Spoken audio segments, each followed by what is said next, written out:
to the Nosebleed Seats. I'm the Conservative Crime Fighter. Joining me once again, the promoter of Dreamwave Wrestling, Jay Repsel, one of the most influential people in Central Illinois wrestling. Now, what doesn't work in drawing the fans in? Really doesn't work. That's hard to say. We've done. See, it's not that it doesn't work, but some things are unquantifiable. If I do a Facebook ad, I can drill down into certain demographics and see how many people, how many it reached, how many clicked on it, how many liked our page. If I draw if I do a radio ad and do giveaways, I mean, there has to be something quantifiable and measurable there for you to see a return. When you do a billboard, for example, unless someone physically says to you that, hey, I saw your billboard, you don't know. It's the same thing with bringing in names. Like, we bring in these legends and, you make autograph money or whatever you do, but you can't really say, hey, Mick Foley brought in 200 people through the door, unless you would actually take a physical survey of every single person, then you wouldn't know. And if somebody comes up with an idea, let me know, because I'd love to start using that. That is hard to do, to survey the fans. What do you feel is the biggest mistake that promoters make when they do a show? Most of them just by running. Most of them legit. I mean, I think every promotion has, and again, I say these things, I don't think that Dreamwave's perfect, because I know we're far from perfect. I think a lot of shows, like, my biggest pet peeve is shows that are too long.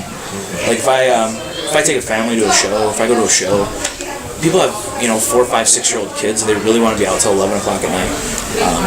We bust our butts to be done by 10 o'clock. 7 to 10, 3 hours in and out the door. Ideally, it would be 2.5 hours. We choose to take an intermission because we make some revenue, during intermission on our merchandise. Autographs? Yeah, autographs from the legends and the special guests. Just people up moving around buying merchandise. That's how we make money. That's what works for me. What works in Chicago? I don't know. I've been to Chicago shows where they have no merchandise. To me, that's the most idiotic mistake you can make. I've been to shows where they don't have tickets. I mean, why would you not put your product out there and get guaranteed? If you have an opportunity to sell someone something and they're ready to give you money, why wouldn't you take it right now? Why would you wait till they're going to pay at the door? Come on, that's like the checks in the mail. We've all heard that before. So, if they're going to pay you, if they're ready to give you their money, have the tickets ready. Take it.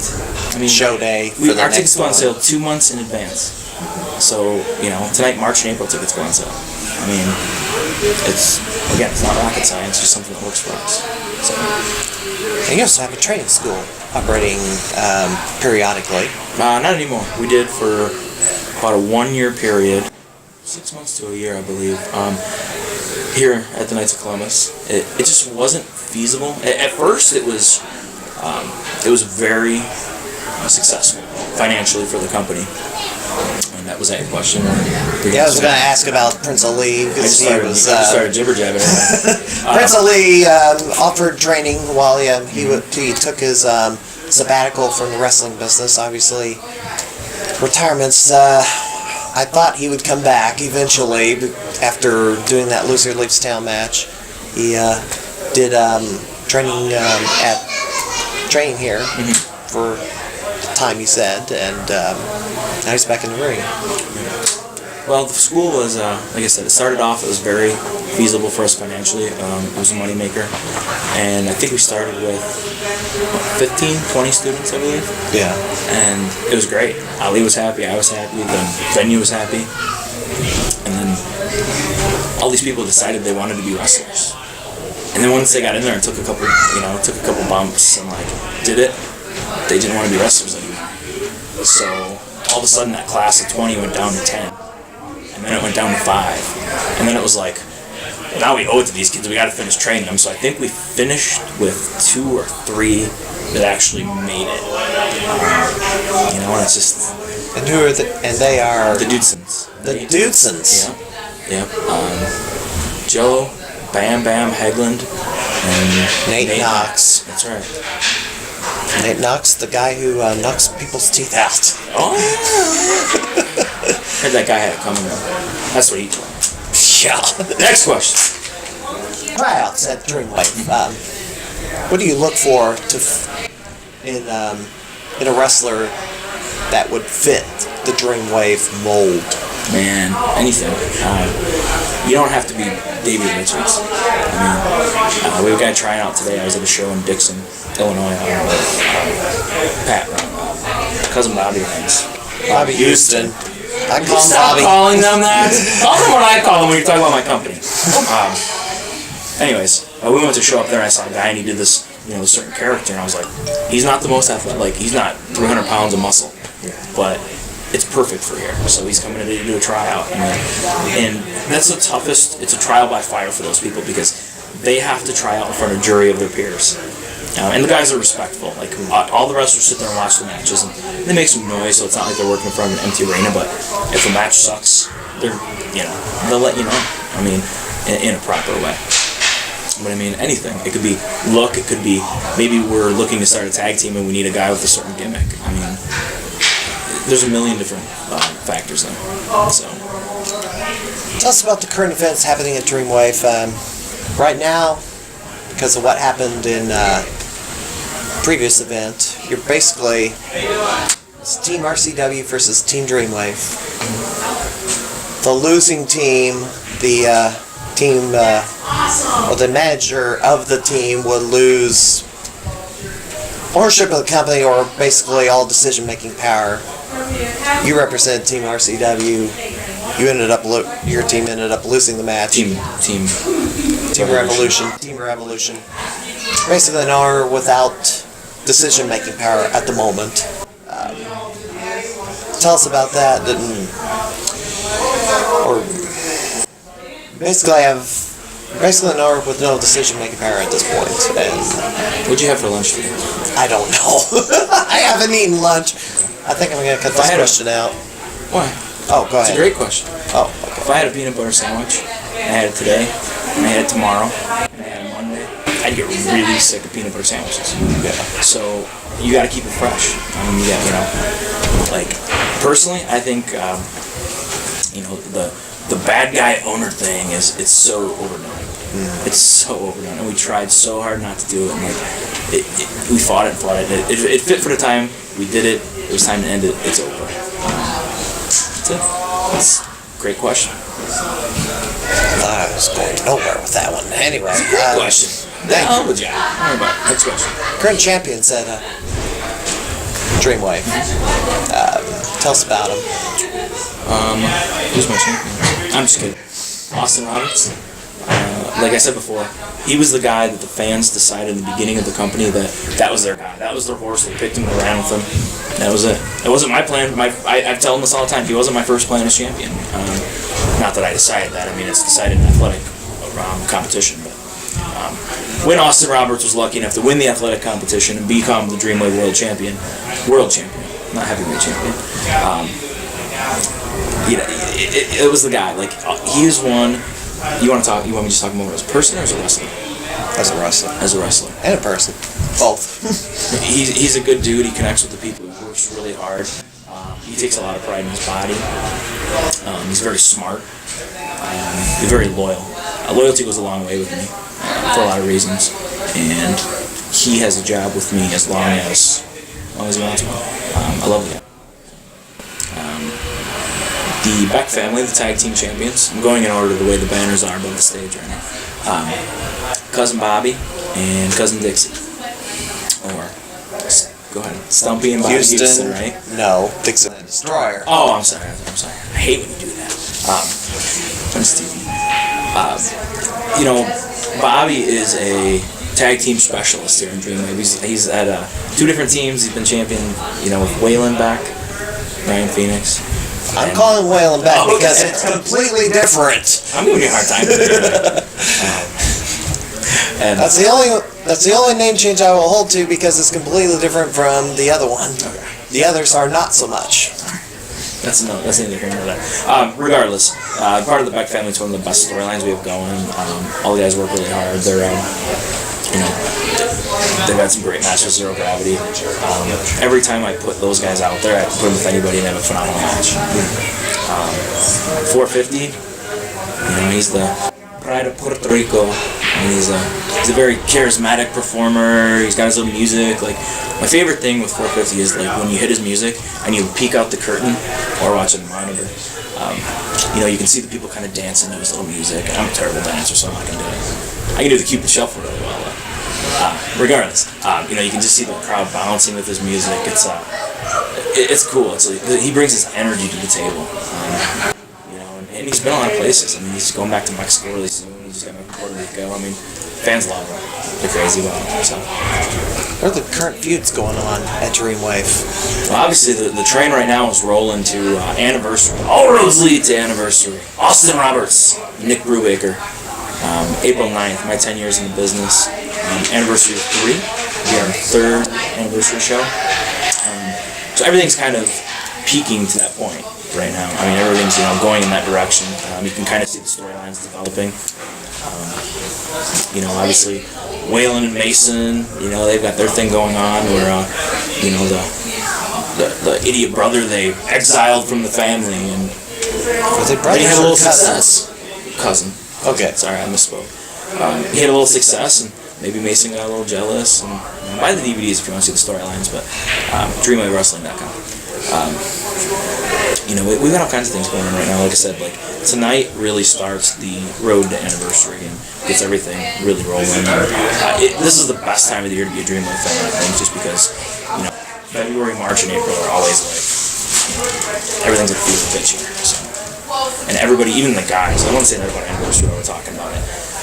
It's cool because, remember when I said earlier that when you make something a big deal, the fans see it as a big deal? And, you know, that's the thing about Anniversaries. The guys always go out and get new gear. The ring crew spray paints the ring posts. You know what I mean? Like they're shining the windows before people walk in. The nacho guy gets the expensive nacho cheese. I mean, like everything. It's Anniversary. It's Anniversario. It's like people just get excited about it. It just makes you feel excited, and it's wonderful. I mean, I love it. So. Who do you see on the roster that's going to break out?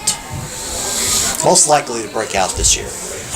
When you say breakout, you mean with the indie scene or like a developmental deal, or breakout on the Dreamwave roster, or all of Illinois or the Midwest? Well, it's not like it's a secret. Marche Rocket's gonna have a heck of a year. I think his phone will be ringing any time now, and you know that they'll be calling him from the East Coast. I think Christian Rose. That's another one. We put him out there, and the fans decided they like the guy. You know, I hate to single people out. I mean, Ace Martino, he's a guy that if you go back and watch, we talked about like the first show, how it doesn't hold up. If you go back and watch the first show, we had him and Justice Jones in this tag team, and they just really weren't going anywhere. And Ace, like, got himself in shape. He got new gear. He rededicated himself. I mean, he's the guy that's always sending the company promos. Like, you know, he works so hard. And you love to reward guys that work hard and, like, you know, are dedicated to the cause.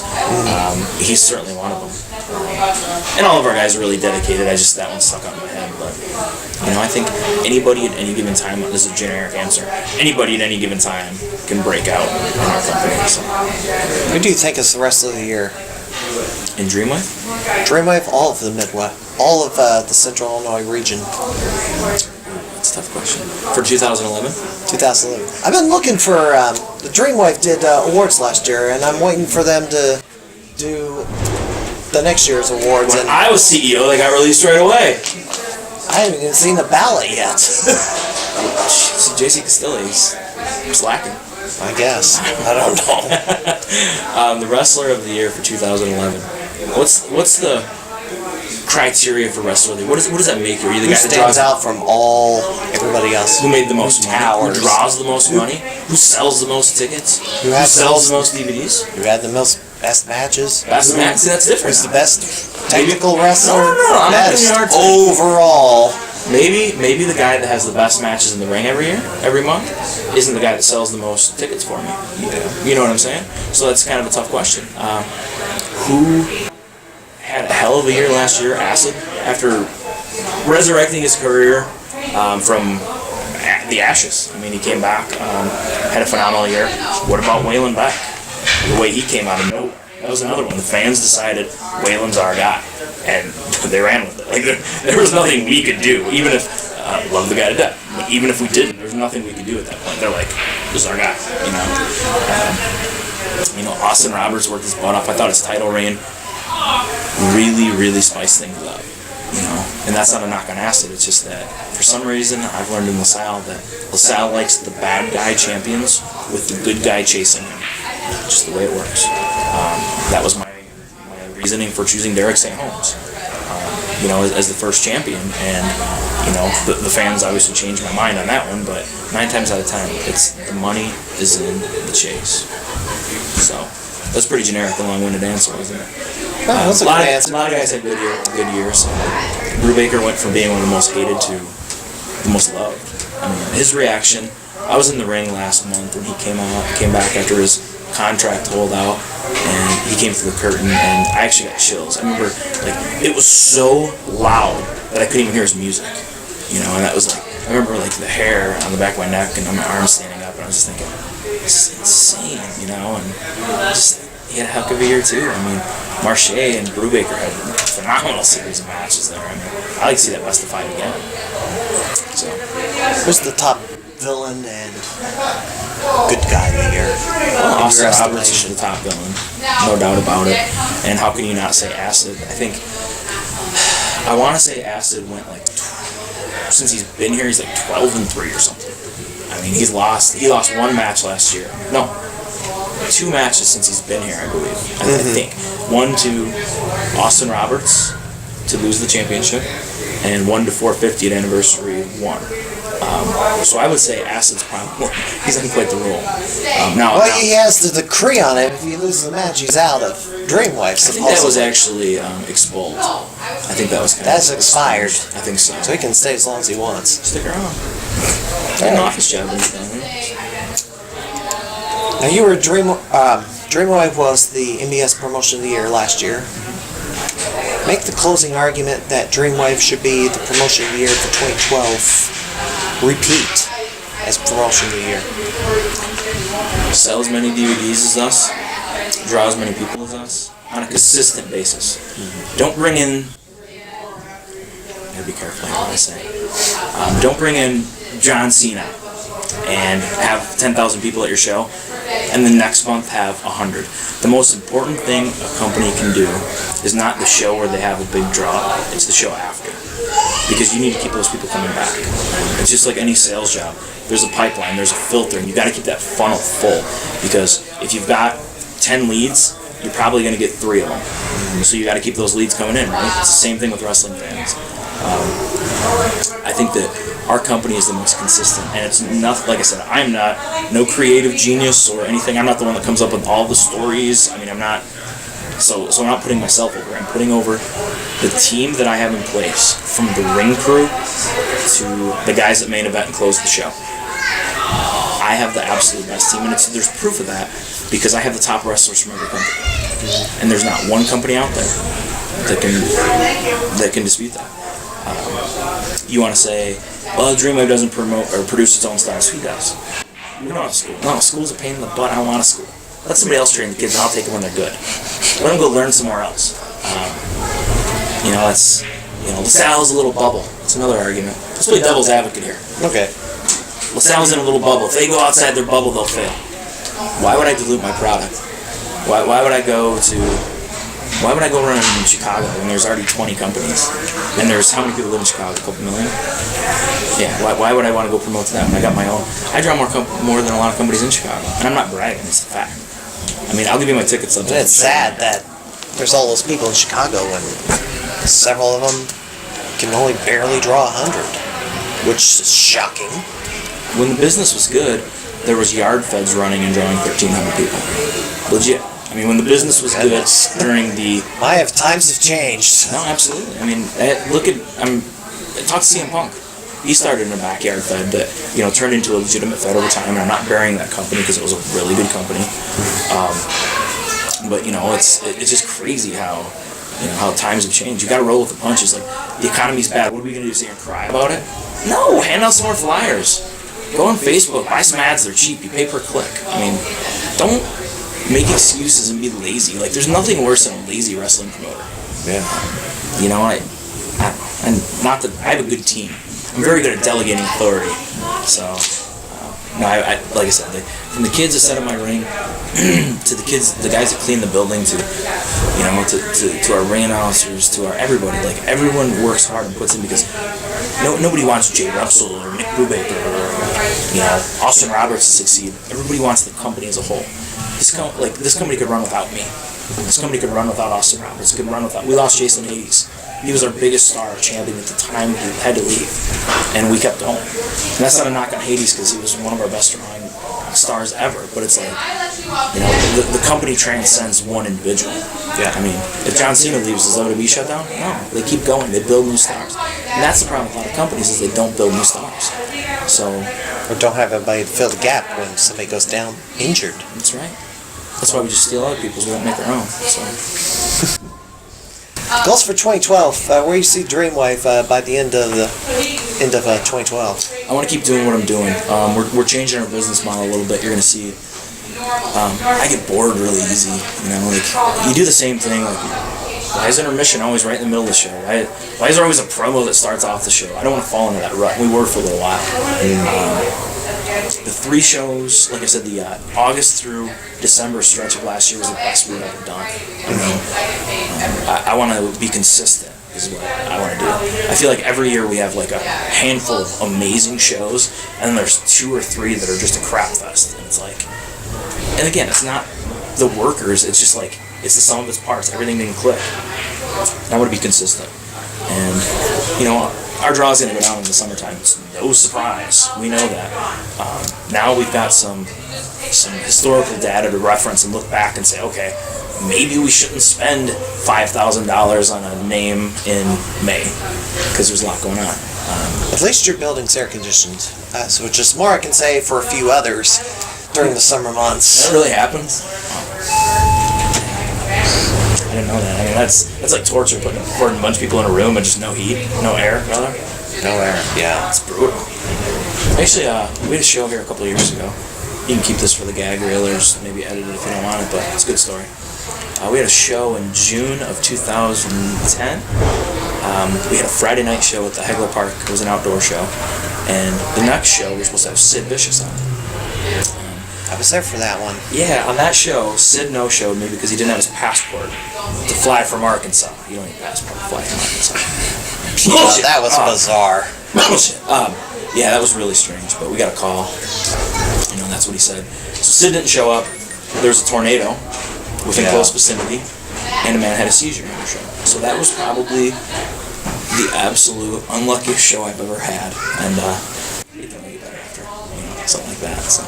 But you took the lemons and made lemonade out of it that night. We did the best we could, right? Have you ever considered going to a larger venue? Because a number of times the hall up there in the second floor has been completely filled and packed like sardines. And have you considered moving to a larger venue to accommodate the growth? I thought about what's that one called? The United Center? No, I'm just joking.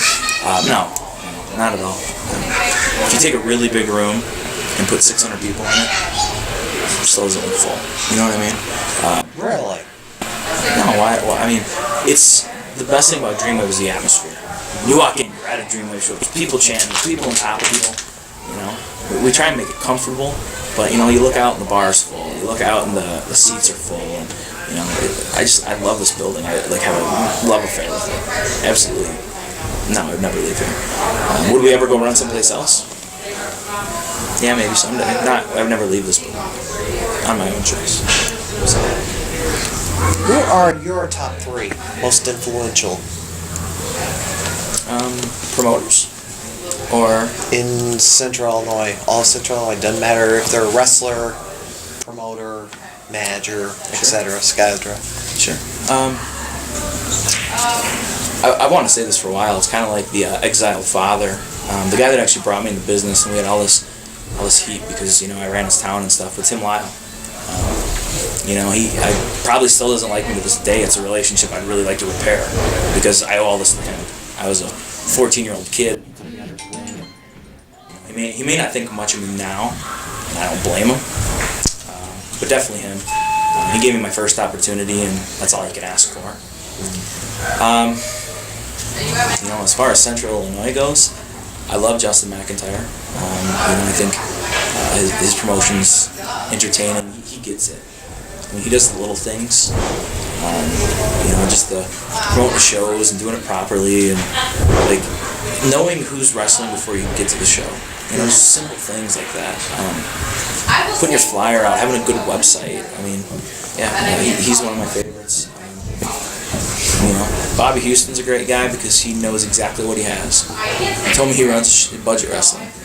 And discount wrestling, I think he called it one time. But I'll tell you what, I went to the show personally. It was the first indie show aside from my own I'd been to, in probably 3 years, and I had a riot. I mean, it was just good guy versus bad guy, and that was it. I mean, it was simple. It was fun. Like, I had a blast. Me and Doc and Adam Bonds went up there. It was awesome. In Chicago, I'd say Danny and Mike up in AAW. I have a good relationship with them, so it's kind of, I'm kind of partial to them, but I think they run a good company. They know what they have. They know their crowd. They don't do things they can't. They fill up their building every month, and really, you get these message boards and you get these people talking crap. I mean, like the Chicago board. Exactly. Yeah. At the end of the day, facts. You can look at our show every month and you can see the drop. That's all. And I'm not being cocky. That's same thing with AEW. They fill their building every month. What can you say about them? It's always good. It's going good. It's always good to sell your building out. If the show sucked, people wouldn't go. Yeah. So, Dreamwave sucked, people wouldn't go here. So I'd say probably Danny, Justin, Bobby. That was the first one I said. Tim Lyle. That's about it, I'd say. That was 4, you told me 3. Oh, that's good. I had to cut somebody from the list. Well, you had to add this. Yeah, it's good. All right. Wrapping this up, how do they contact you? And I guess we'll run through the various venues, social network, and websites. Well, I don't want them to contact me, no offense, but DreamwaveWrestling.com, Facebook, like Dreamwave Wrestling, at DWW Wrestling, our Twitter. Just search us on Twitter. And all that is on our page. YouTube. You can go on our page. There's a link for everything right there. Check us out. Like us on Facebook. Follow us on Twitter. Anything else? You did a good job. Thank you. Well, thank you for joining, doing the interview today. It was early. This is far out for me to come up to because LaSalle's halfway up to the Illinois border, and I'm down in Springfield, and it's like a 2.5 hour drive. Saving grace is it's all interstate. Paying your dues. The long and winding road, right? Yeah. I thought it went pretty well. You did a good job today, so. All right. Well, thank you for joining me today.